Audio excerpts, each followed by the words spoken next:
অনেকেই বলছেন যে তাদের কিন্তু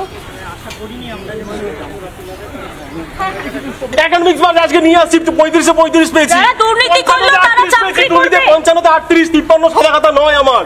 55-তে 38 পেয়েছি, একটা কোনো অ্যালিগেশনস নেই। আমার মতো এখানে কয়েকশো লোক আছে। এটা কি? যারা দুর্নীতি করলো তারা চাকরি করবে, দুর্নীতি করলো তারা চাকরি করবে। এই দায় কে নেবে? আমি আর কোনো বলার জায়গা নেই দাদা, আমি আর পারছি না।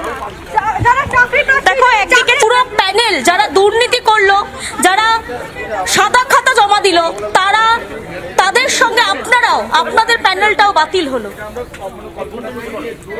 আমি জানি আপনাদের মনের মধ্যে কি চলছে, কিন্তু আমরা একটু শুনতে চাইছি যে আপনারা কি করবেন, মানে এরপর এই অযোগ্যদের জন্য, এই দুর্নীতিবাজদের জন্য এরপর কোথায় গিয়ে দাঁড়াবেন?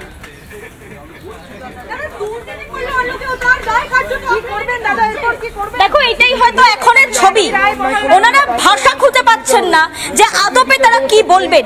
এটাই হয়তো এই মুহূর্তে দাঁড়িয়ে ছবি, কিছু বলার ভাষা তারা হারিয়ে ফেলেছেন, তারা কাঁদছেন, তারা ভেঙে পড়েছেন। কারণ দুর্নীতি যারা করলো তাদের সঙ্গে যারা যোগ্য তারাও, তাদের জন্য কি সৎভাবে পড়াশুনো করলাম, সৎভাবে পরীক্ষা দিলাম, সৎভাবে চাকরি করছিলাম।